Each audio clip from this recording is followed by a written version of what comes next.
When I was in college, we used to study that journalism is the fourth pillar of democracy. Over the years, that has been questioned and it's been cross-questioned.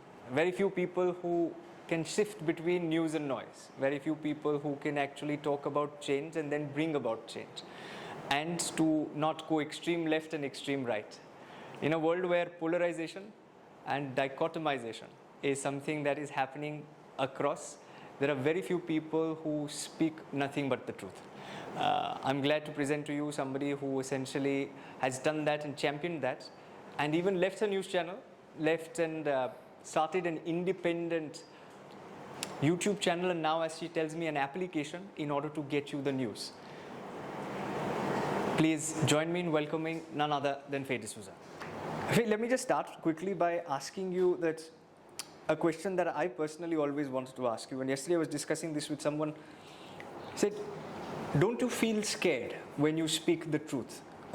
Given the fact that in the world outside, whenever somebody who's a journalist speaks the truth, we've seen what's happened given what is happening in our country and across the world.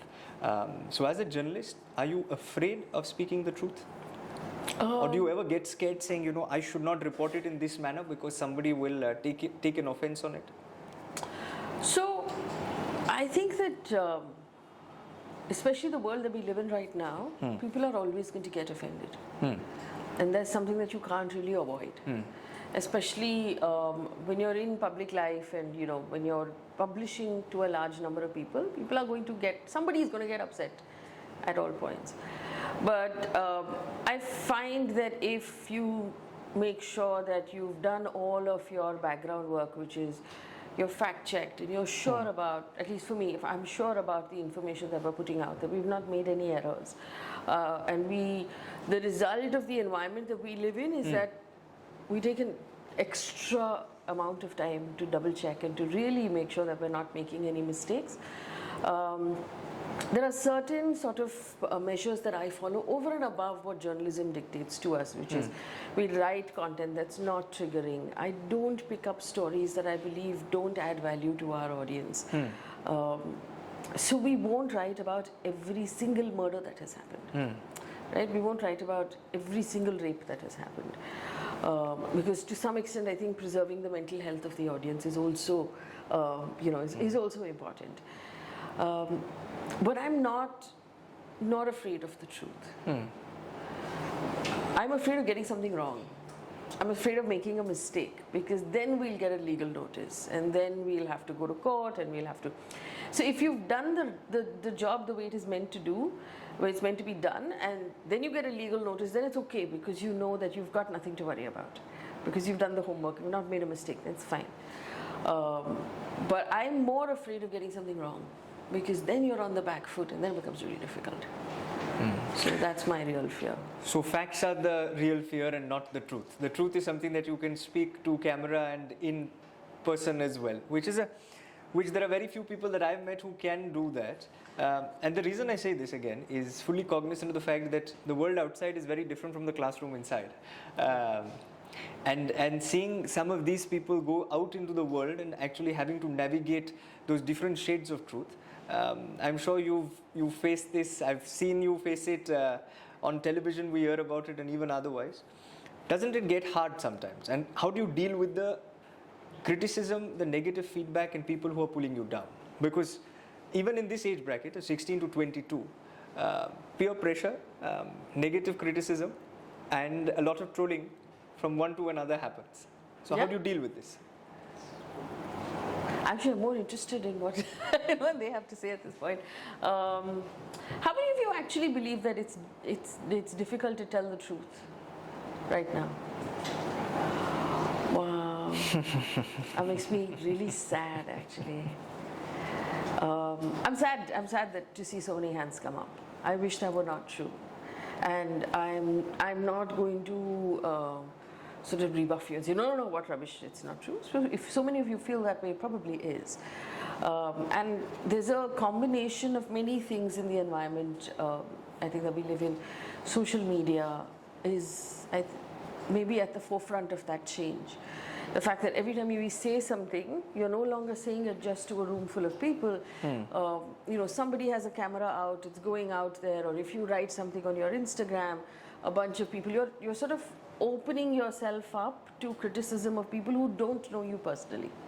So your friends will know the context in which you say something, but people who don't know you can always misinterpret, take something personally, say that, what the hell were you thinking?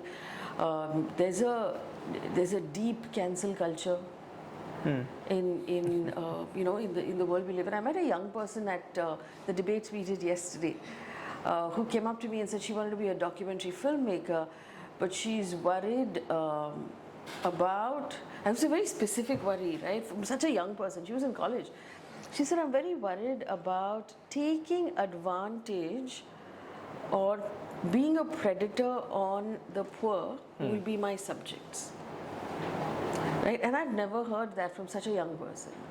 So to worry that I'm going to be a documentary filmmaker and I'll go out and I'll shoot a documentary about the underprivileged or about the disenfranchised, and if my documentary is successful, I will be accused of being a predator and making money from their misery, is a really complex thought for a young person to have. And I realized that what has happened is that cancel culture has overridden the need to tell the story, which is what young people should feel, right? You should, when you are in college or when you're your age and you want to become a storyteller, and I believe storytellers are filmmakers, documentary filmmakers, journalists, we are all storytellers, is what we do. Your main fear should be in not having enough time to tell all the stories, or how will I do justice to the story. Your fear should not be, what if somebody calls me a predator? And I think that is what happens when the cancel voices become louder than the voices who are applauding. I think that Veer Das said it really well in one of his pieces. He said, the people who are supporting you are not always, the love is silent and the hate is loud. So a lot of times when you are on social media and you say something and you feel a lot of this, the people who are supporting you are not very vocal, but they're there.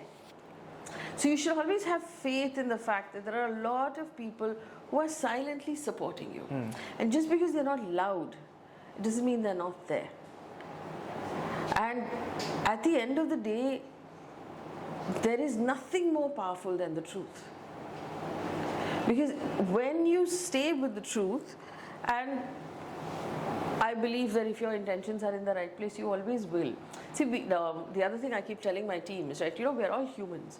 So we'll all get something wrong. Tomorrow, whatever you guys decide to do, you'll become politicians, you'll become storytellers, you will make mistakes, because human beings make mistakes. But as long as your intention is in the right place, the truth is your most powerful weapon. And if you're doing it for the right things and you're doing your work well, you should never be afraid. Because the voices that are questioning you are doing just that. They will question, and tomorrow they will question somebody else. And you should not let them stop you from whatever it is you want to do, whether that is saying what is on your mind, or telling the stories that you want to tell, or doing whatever work you want to do. Like, don't let that stop you from being who you truly are. Oh, very well said, very well put. But you spoke about Veer, so I'm just going to quickly, he gave that address in the United States of America and he spoke of two Indias. Now, some people believe that on an international stage he shouldn't have spoken about two Indias and he should have only represented one India. There is always somebody who is going to say something whenever you say anything. Yes. And people are going to make noise about it. Yes. But Veer continued in his belief. Whether his belief should be the universal belief is not something that I am discussing. But he continued with his belief. But whilst you're a journalist, you need to keep your beliefs away from reporting the news. But in today's day and age, there is a new kind of journalism that has come about, where the anchor has become the debate participant. Do you see this to be the new yardstick when it comes to journalism, or is this something that will pass with time? So let me address two separate things, right? One is, of course, what happened to Veer. And even in yesterday, so yesterday we had a debate on free speech in Fort. And the person who was arguing for restrictions on free speech said that if Donald Trump is visiting Delhi, people who are making statements in the press should be mindful not to make India look bad in front of a foreigner, basically. So that would sort of be on the same lines of what you just said. This is what I personally believe. It's not necessarily what anybody else should believe as well, right? As a citizen of a free country in a functioning democracy, which I believe we are, and again breaks my heart that there were some sniggers to that statement as well. We each have the right to say whatever we want. You each have free speech. And the idea that you shouldn't say something because it'll make us look bad is like saying, as a very bad analogy, I apologize beforehand, but it's like saying, you know, people who abuse their wives will tell their neighbors that this is our private matter. When the neighbor knocks and says, I heard something last night, is everything okay? They will say, ye hamari private matter hai. Isme aap mat ghusiye. This is the equivalent of that. That, you know, anything can go on inside my house, but please don't embarrass us by mentioning it to the outsiders. I believe that if you truly love your house and the family that lives in it, you will point out a leaky roof when it begins leaking. If we all sit quietly because we're too afraid to point out that leaky roof, the roof will fall on our heads eventually. And someone will get hurt. It is, in fact, I take it one step further, it is a responsibility to point out the leaky roof so that it gets fixed. And I believe that's what Veer Das was doing in his own way. I think it was very powerful of him to use, thank you, whatever platform was available to him to do so. I think that's the job of a journalist, to point out that the roof is leaking so that it doesn't fall on our heads and the people in charge of that roof actually do something about it. And whether in a flat world, whether it is read by people overseas or back home or not read by anybody is immaterial. The truth is the truth. Right? At the end of the day, let's talk about, I mean, we're all here, let's talk about Manipur. Nobody wants to talk about it in Parliament, we might as well. Right? A very powerful, and may I now upset your room? Okay, a very powerful question about Manipur, which we should all ask and answer as citizens of this country, is about that very upsetting video that we all saw. Right? We saw the video 2 months late because there was a blackout of the internet in Manipur. From what we understand from the Chief Minister's own admission, there are hundreds of such cases that have happened. Hundreds, he said. Which means these things were happening. People were making videos about them. The police was doing nothing. And until that video went viral, because by that time in those 2 months, someone would have crossed a border and come out into a neighboring state, and that video has then from there gone viral. Until that video went viral and all of us saw it and all of us got upset and there was outrage on social media, nobody did anything for those two women. Nobody did anything to stop the violence. After the outrage, in a 24-hour window, they arrested all those people whose faces were visible on that video. There was no intention to arrest those people up until we saw that video. Now here's the question, right? Now I want to give you this question because it's a question with two answers. Both answers are right and both answers are wrong. Should a video like that be restricted? Remember, within again 24 hours, the government took the video down from everywhere. They have the ability, the government has given itself the ability to take down a video or a post from social media if they feel that it endangers safety and peace. Should the video have never been allowed to go viral, which is a restriction of free speech and information, because people will see that video and get more angry and it will lead to more violence, correct? Or Should there be free speech so that we have access to that video? Because it's only when we had access to that video that some justice took place or some action was taken place. What is your answer to that question? Yes. I feel that we should have access, but we should also be mindful when we have access to such resources. They are used in a right way.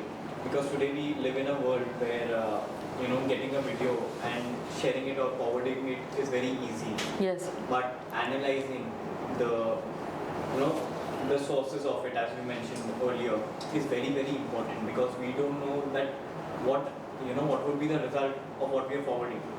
This was something similar to just tone it down or to mellow it.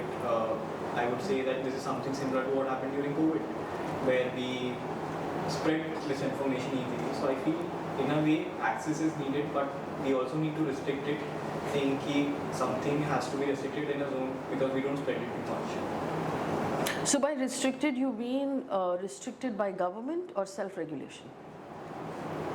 Self-regulation to some point, but afterwards the government should step. The government should step. Okay. Anyone else? Yes.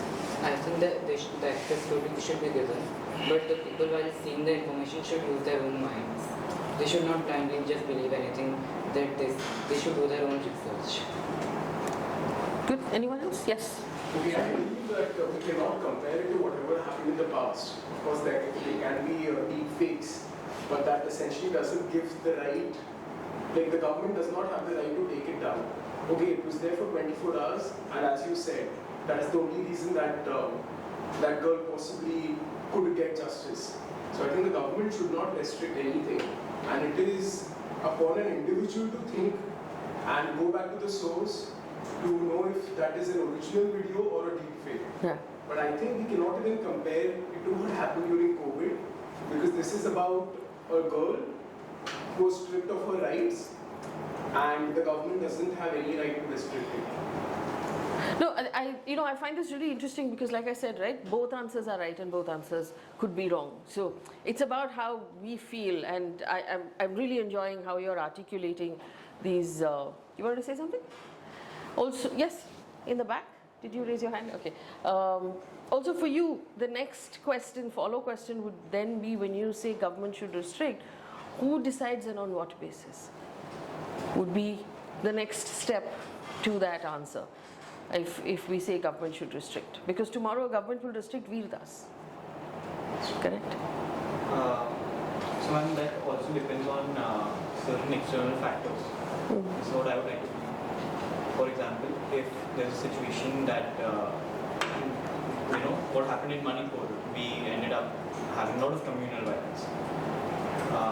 If certain situations rise up, then yes, we need to take immediate action to it, because it's the government at the end of the day who has the responsibility to ensure the well-being of the people around. And if there's some threat to security, then why not? Could the government action be in preventing violence rather than taking down information? Both go hand in hand. Okay. Anyone else at the back? Go. I know the girls want to say something, but you're editing in your head. Don't edit, just say. Yes. I think that should be preventing violence and not taking down the information, because necessarily this video would have never come out. You would have never understood the situation that is in mind. So I think it doesn't necessarily go in hand, but it should be out and it should be known so that the action is taken. Within 24 hours the action was taken. The video wouldn't be not been out, the action would not have been taken. Okay, let me push this. May I? Yes, of With course, your please. permission? Yeah, of course. Let me push this conversation a little more into the extreme. While you wanted to tone it down, I'm toning it up. Okay. Now the Chief Minister on television said, "Arey, aise to 100 cases aa rahe hain hamare paas." Imagine if there were 100 such videos that went viral. What would happen then? Panic. So who said that? Yes. Panic. Okay. And then? Because assuming we're imagining worlds, right? In a free speech world, let's assume 100 videos were made about 100 such cases and all videos were now released to the public. What would happen then? Protests, Violence. violence. Yes, sir. Actually, response and maybe sanctions. Yes, Mistrust between the people. yes. Now, in all of these, the thing that we should worry about is the violence, right? Someone said violence, you said violence. Is it possible to place law and order and the prevention of violence at the doorstep of the police? Or does it need to be placed at the doorstep of Elon Musk and his social media company?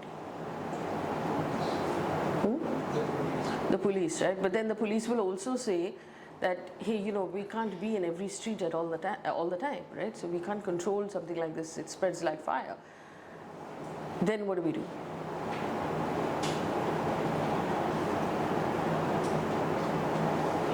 Yeah. Like I said, there's no. I'm just pushing the conversation because I want us all to think about it. This is very important in the world we live in right now. I think of this as I'll just use some analogy for this. I think of it as a forest fire. Yes. Whenever there's forest fire, the immediate action is not to pour water. Yeah. The immediate action is first to isolate the area.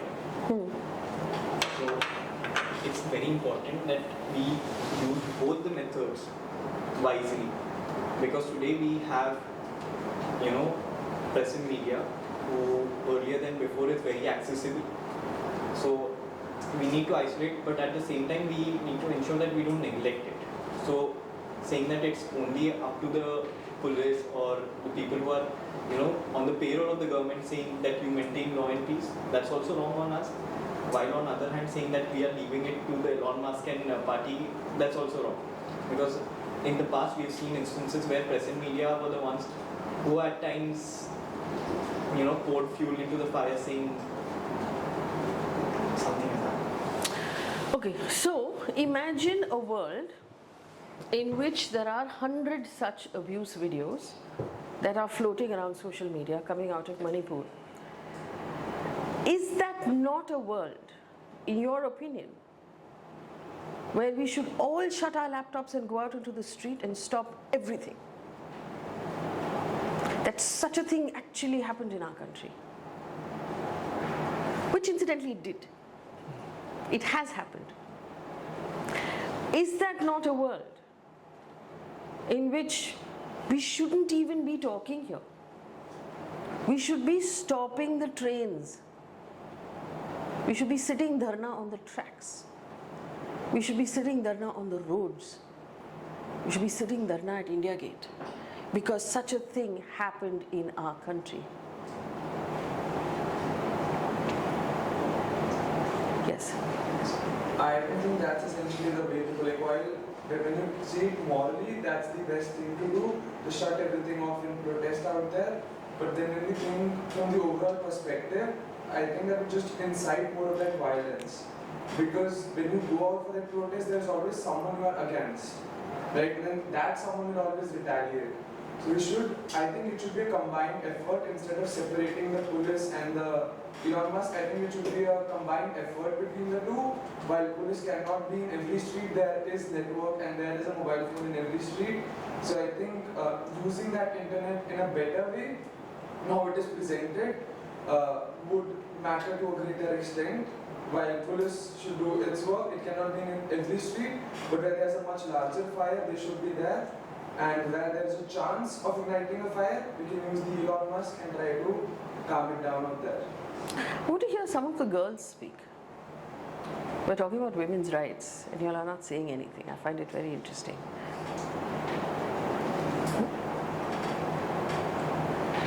Alipia? So, talking about censorship, in Article 19, the Constitution itself gives right to all of us to have free speech and expression. But in the same article, they say that just to maintain the communal harmony, the violence which we are speaking about, to maintain peace in between people, censorship is necessary. While in media, like, many things happen. Like, for example, the violence which broke out in Haryana, the video which which came out from that street actually had effect on different parts of South Delhi and every other place in Haryana. Talking about Manipur, like if that video didn't come out from that one place of South Delhi or from you, that violence could not happen in that great extent. People would not have been killing each other or destroying properties in other places of the Haryana and Delhi. But in Manipur's case, if that video would not have come out in front of public, we would not know like what is happening actually in Manipur. We do know, but the intensity we didn't knew about. So yes, like both the statements go like hand in hand. Like, censorship should be there, but again, government does not has a right to take down videos because we should know about what is happening actually in the country. You ask them the question, they are giving honest answers. I think they're brilliant answers. All answers are correct, like I said, all answers are correct. My answer, if you were to ask me, as a journalist, I'm a free speecher. I believe there should be no restrictions. Because as soon as we give government the ability to restrict free speech, 100% of the time, 100% of the time, the government will use that restriction to further its own political needs. Which means it will restrict the speech of those who are inconvenient, those who are criticizing, those who make them look bad to foreign powers. That is what that restriction will be used for. Because there is almost no scenario anywhere in the world in which any government will accurately use that restriction for the bettering of the country. So in a democracy, free speech is paramount. We started this conversation talking about how are you afraid of the truth? The nature of that question suggests that we don't have free speech, which should not be the case in a democracy. You should never be afraid of the truth. We should be scared if we're going to write a lie that will cause trouble. If we're going to put out information that's false, that should scare us. The truth should never scare us. And if the truth is scaring you, it means that there is a marked lack of free speech. For me personally, it deeply hurts and embarrasses me that I currently live in a country where 100 such cases have taken place and the government has done nothing. We have an army that is world class, on which we spend billions of dollars on defense equipment every year. That army has not been called in for peace in Manipur. Those women who were abused in that fashion were allowed to be abused. Not for the lack of police. Because we have police, we have reserve police, we have central police, we have army, we have air force. We also have navy. They will also go if necessary. But none of these were called in. And this elected government that continues to hold its place in Manipur, this chief minister, did nothing for whatever reason. I'm sure those reasons were political, or maybe they were lazy, or maybe they just couldn't be bothered. I don't know what those reasons were. We know without a shadow of doubt they did nothing. Now, is it up to the free speech and the information? And can we hold these people accountable without our ability of free speech and information? Or should we do this because we don't want to embarrass ourselves in front of the world? Just a quick observation, I'll come to them, is that don't you think the perception of the world is shaped by whatever is happening in Manipur? Let me start by saying that cannot be condoned. Yes. This is something that I think universally people agree. As much as they don't debate it in parliament, we got Rajdeep to come in and do a show where Shashi Tharoor and Jayant Sinha debated in front of many of them just at this championship conference on the 14th of August. So they spoke about Manipur as well. But the thing being that whatever is reported in media, whatever is reported in social media is what the West and the rest of the world will perceive of our country. And therefore, at times, the representation of India on issues which are not as raging as Manipur, many would like to believe that should be a more unified India in comparison to a divided India, is what a lot of people say. When I beat my wife, ये हमारी आपस की बात है, please stay out of it. That is the equivalent of that statement. If women are being abused in Manipur, that is the truth. Not Manipur. I'm saying just No, I stepping want away to stay from. with Manipur. We step away from Manipur too much. And that's the problem, because it's uncomfortable. So let's talk about more comfortable things. I'm saying, and this is stemming from the Veer Das conversation, right? Effectively, if we report accurately and freely what's happening in a place like Manipur, the West will see it, and India will gain this unsavory reputation of a place where women are abused. Correct? Just like in the West, just like in France, just like in Argentina, just like in Burkina Faso, the number of women who are ostracized, who are not given rights. But the representation of that in India is very different from the Indian representation in the Washington Post and New York Times. This is not my observation. This is the observation of a lot of people who would speak on the other side of the aisle saying, look, So you know how why we should prevent that? We should stop the abuse of women in India. And if the Washington Post is reported falsely, something that is not happening, let's take them to court. But if the Washington Post is reporting accurately what is happening, then you have no choice, because there is nothing more powerful than the truth. I'm glad you touched upon Manipur. I'm glad you asked these questions. The idea is to talk about issues such as these.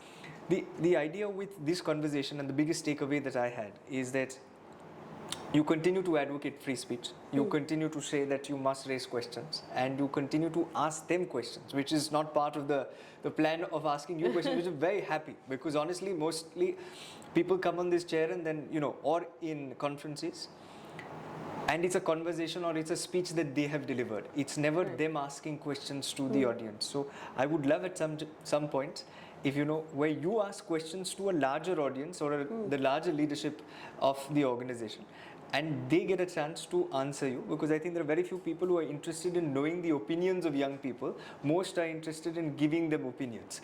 So thank you for taking out time on a Sunday. It is an absolute pleasure to be able to host you here. So once again, on behalf of all of us, thank you very much, Faye.